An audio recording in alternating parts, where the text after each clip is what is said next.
Hello mga ka-Moneywise investors! Welcome back to my channel. Gumawa ako ng bagong MP2 account at nalaman ko na bago na pala ang procedure pag mag-create ng new MP2 account online. May mga requirements na kailangan i-prepare bago makapag-create ng new account.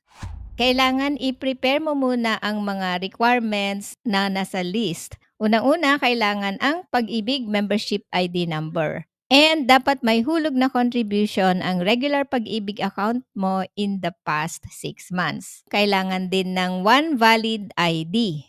Ito ang list ng mga valid IDs na acceptable sa Pag-ibig Fund. Makikita nyo rin ito sa Virtual Pag-ibig website. Number 3, kailangan ng selfie photo showing your ID card. Ito ang sample photo ng selfie with ID card. Proof of income or source of fund. Ito ang proof of fund or source of income na acceptable sa Pag-ibig Fund. Pag employed ka, kailangan ng copy of your latest payslip. Pag self-employed naman, pwede rin ang latest tax declaration. Pwede rin ang bank statements reflecting the balance. Sa akin, ginamit ko ang CIMB Time Deposit Certificate that I generated online gamit ang CIMB app. Pwede rin ang contract of sale pag nagbenta ka ng property. Pwede rin mga investments. For example, meron kang stocks and REITs investment sa broker. Kumuha ka lang ng statement of account from the broker or shareholder certificate. Pag may loan ka, pwede rin ang loan agreement. And yun, pwede rin mga profits or dividends from your investments and other income sources. Kailangan lang ng supporting documents. You can submit any of these documents. So, isa lang naman ang kailangan. Disclaimer, hindi po ako taga-Pag-ibig Fund. Kung meron kang questions or issues about your Pag-ibig account, please contact Pag-ibig Fund directly or you can also visit any Pag-ibig branch. To open an account, go to pagibigfund.gov.ph, e-services, select MP2 Savings Enrollment. Basahin mo ang data privacy statement, check, and then click proceed. Before getting started, please make sure to prepare the requirements. And then, i-check mo yung terms and conditions and then click proceed. First step is to validate yung Pag-ibig membership ID. So, input yung membership ID number, last name, first name, and birthday. And then choose your membership classification. Click continue and then validate. Active Pag-ibig Fund member ako at merong hulog ang aking Pag-ibig account in the past 6 months, eligible daw ako.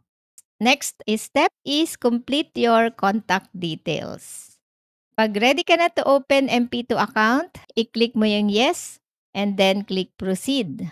And then OTP will be sent to your mobile phone number. And then click OK. Enter the OTP and then click proceed. Lalabas ang personal information mo based sa Pag-ibig record. And then i-check mo yung details pag tama lahat. Input other information. Sa dividend payout option, 5-year end term lang ang available online. Nawala na yung annual dividend payout na option. Pero pag gusto mo ng annual dividend payout, sa Pag-ibig Fund branch ka raw, pwede mag-open. So, pwede doon ang annual dividend payout na option. Next is input mo yung mode of payment. Minimum desired monthly savings. 500 pesos ang minimum na contribution. So, pwede mo ilagay na 500 pesos ang minimum desired monthly savings mo. Pero pwede kang maghulog ng any amount higher than 500 pesos. Basta minimum ng 500 pesos. Next step is upload the requirements.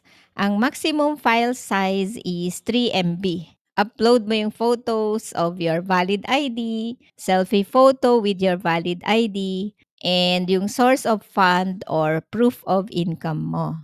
And then, wait na matapos ang pag-upload. Click OK, then click Submit. Merong reference number na lalabas. Take note of this reference number. pag meron kang existing MP2 account na hindi nahulugan, hindi ka makakagawa ng new account. Your application will not proceed. Kailangan mo munang hulugan yon, maski 500 pesos lang. Pag hindi mo alam ang MP2 number, contact Pag-ibig via email or phone. Pwede mo rin silang i-contact sa Lingkod Pag-ibig chat. Your new MP2 account number will be sent via email in 3 to 5 days.